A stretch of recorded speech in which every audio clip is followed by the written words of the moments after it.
Here we have a pre-owned 2016 Tesla Model X. Now this Model X comes in the 90D trim level, so we have that 90 kilowatt hour battery.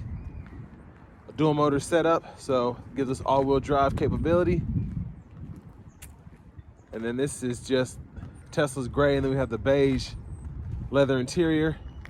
And I just wanted to review this one because it has just about 77,000 miles on it, so I want to see how it's held up over the time and the mileage.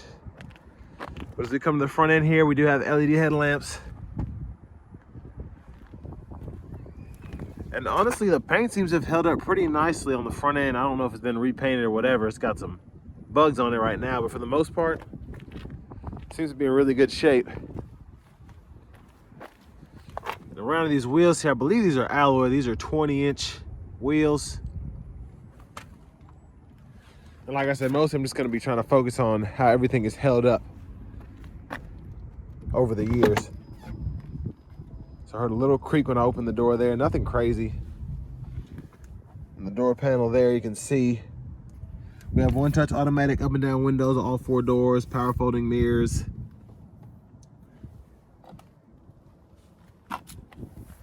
And there's the power driver's seat. And we do have that four-way power lumbar support there. And then soft closing doors.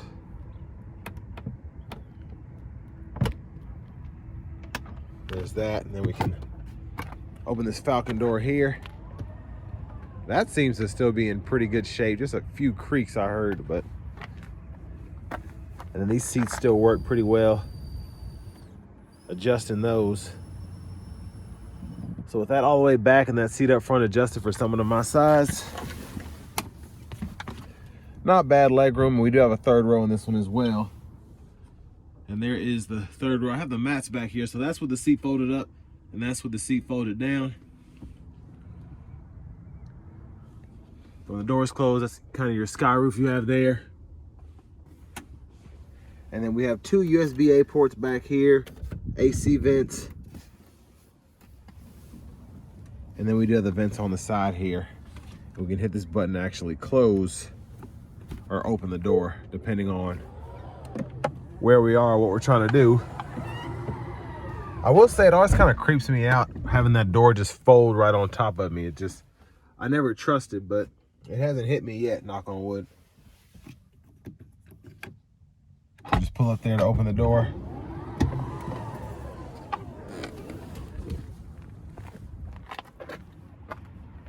And then you can hit this button here if you want to close it from the outside.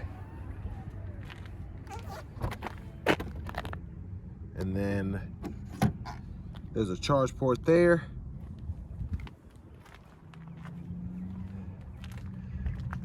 And there's the back end LED tail lamps. Big shout out to Auto Collection of Murfreesboro for letting me review this car today. I'll leave a link below in the description. But this one's actually pretty cheap. I think it's like $36,000, which is not bad at all, I think, for one of these. Obviously, it's not in mint condition with this kind of miles. But I mean, like, the charge ports are here, everything's here. And then if you ever want to fold the seat up or down, hit this button on the side here, and then you can just pull, and then it locks when it's down, and then you can unlock it to pull it back up into place there.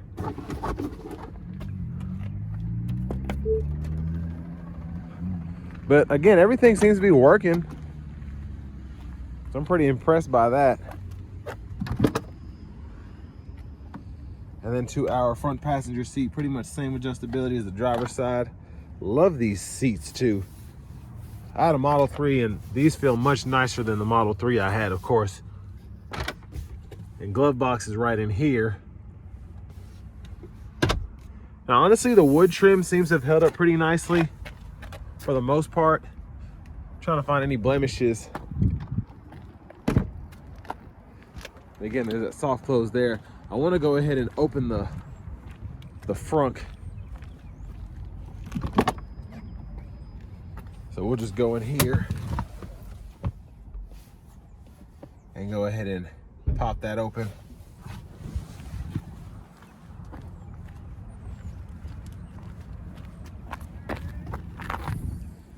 And tons of space in this front trunk here.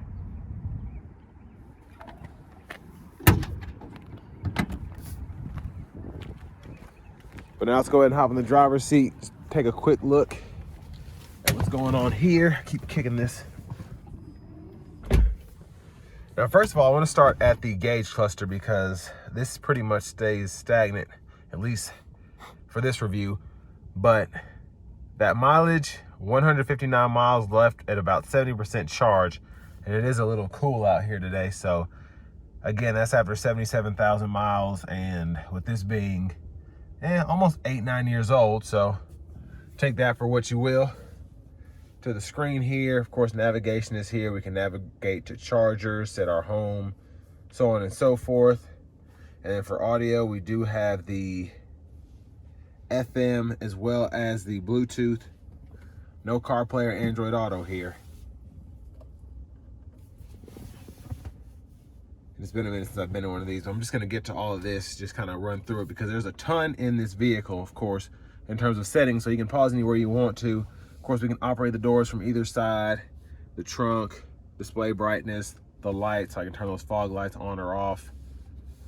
And then for the pedals and steering, we can set the acceleration to more of a, they call it chill, but kind of like an eco mode, maybe even the normal mode for this vehicle. And then the standard mode, of course, is gonna be quick. So, and then you can adjust your steering as well as your regenerative braking there.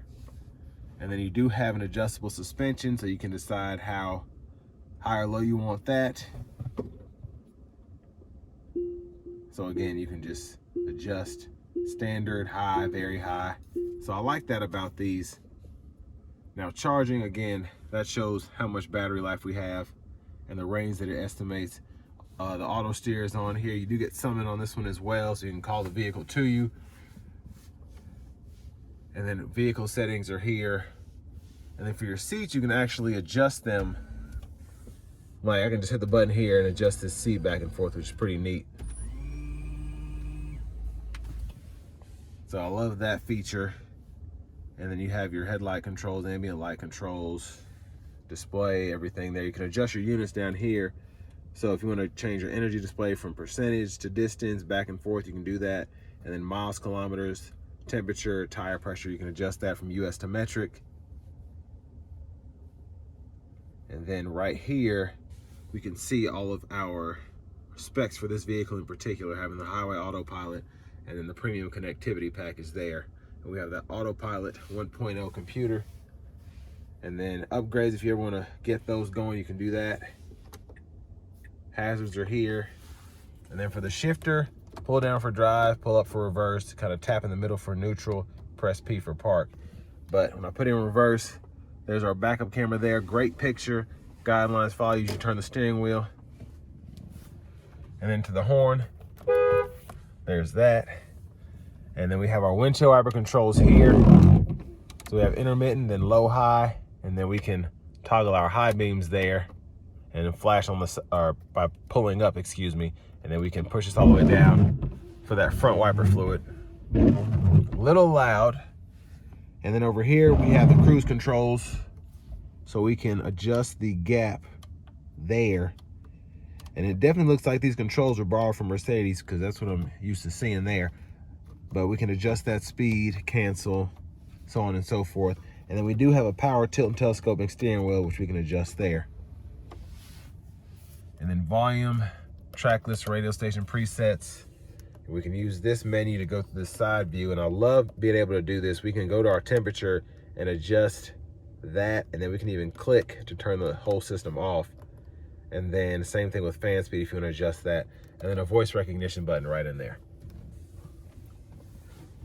And then down in here, I actually like how they, I don't know if these are aftermarket or what, but these kind of, you can move these around, and then if you want to close off room for a smaller cup or a bigger cup, you can do that, or you can kind of use these as dividers and maybe put a few bills in here, or your checkbook or something like that. And then you can close all that up. So a little creaky there, but love again how this wood is held up. And then I don't know, I'm assuming this is aftermarket as well, this little pocket here. So this just kind of comes out and you have space back in there, pretty good size. And then down here, we can close that off. And then we have a port we can hold our phone on there. You can kind of plug that in and then leave it sitting there. Then a USB-A and a 12 volt. Finally, this one does have a nice key fob here, so you can use that to unlock the doors, and you can look up all the functions of that. I don't know all of them just yet. But next, let's go ahead and take this 2016 Model X 90D out on the road for a test drive. So starting the test drive in this Model X still has plenty of pep in it. Now it doesn't feel as fast as a P100D or a Plaid or anything like that, but still pretty quick. And it's just a dual motor setup, and you know, no crazy specs or anything on it, as opposed to something like a P100D that's just insanely quick. This is meant to get you longer distances on more of a budget.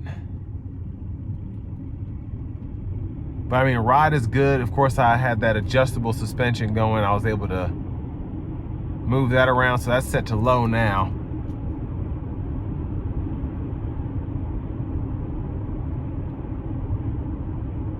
And it's pretty quiet for the most part. Road noise is a little prevalent with these 20s here, but not hearing any creaks yet. All right, I just heard one. I think that might have been the spoiler or something, or it could be those floor mats in the back.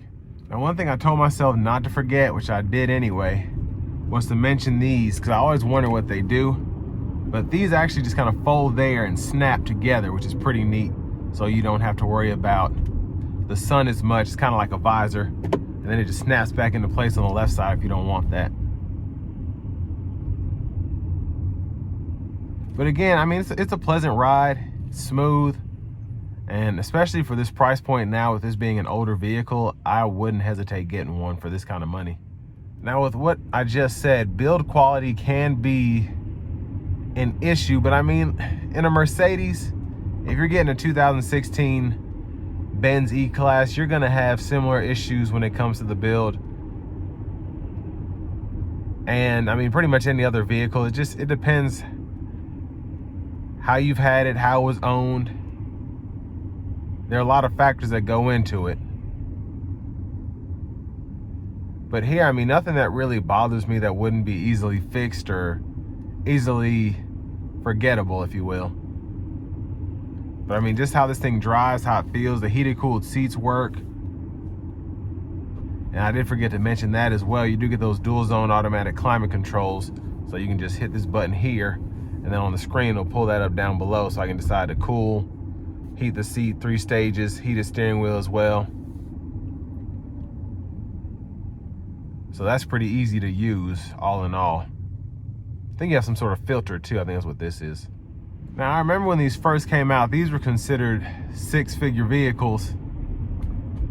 Pretty much the first 6-figure vehicle you could get if you wanted to drive something electric. And it certainly did not disappoint. And you could kind of tell somebody was balling if they had one of these. I mean, still today, it kind of has that same effect. So again, I think that's why this is such a good deal, being at around mid-30s. Even with this kind of mileage, because the only thing you really have to worry about is your range. And these have been tested to still have like 80 to 90% capacity after 250,000 miles. And with Tesla's supercharging network, unless you got like 100 miles on a battery, that's really not going to be an issue for you, because it just takes that quicker to charge the battery up. And I mean, you have great speed and great availability with the Tesla supercharger network.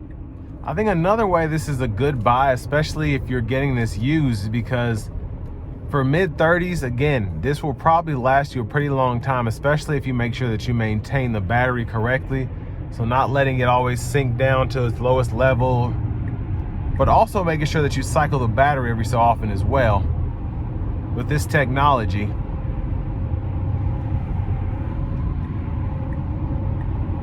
But I mean, just seamless acceleration there.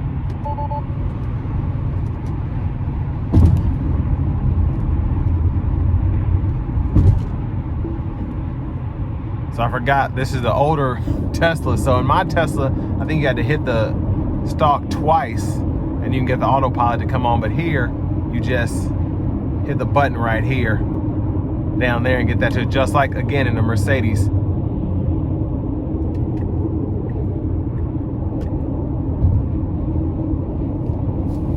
But I mean, just a fantastic ride coming down the interstate here.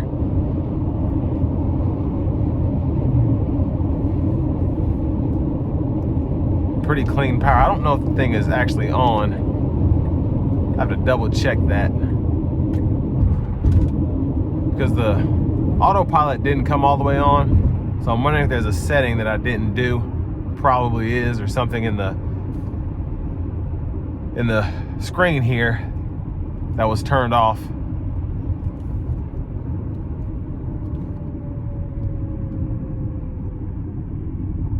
But you do have autopilot capability again with this if you want to have that semi-autonomous driving going on.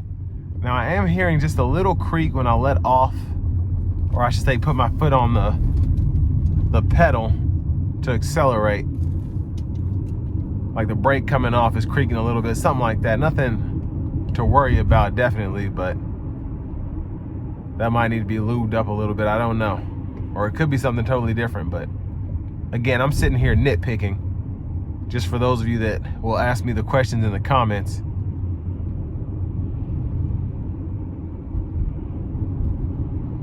But again, what makes this such a great vehicle, I think, is you feel like $1 million driving this down the road.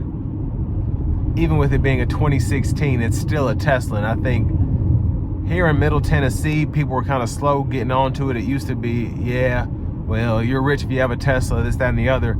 You can still look, quote unquote, rich while not having to be rich and drive one of these, again, for this price point.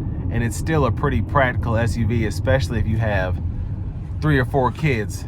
So I've definitely enjoyed driving this, and I do think that this will be a good long-term vehicle for someone who wants something that looks really fancy, or even something that feels somewhat modern and is still a Tesla. Again, I can't say enough about being in this price point. You'll be in pretty good shape with one of these, even with a somewhat higher odometer reading. But definitely wouldn't mind having one of these again for just all the capability that the Model X had in terms of a tow capacity, your range, just being the first real 3-row electric SUV. But with all that being said, this is going to bring me to the end of my review of this 2016 Tesla Model X 90D.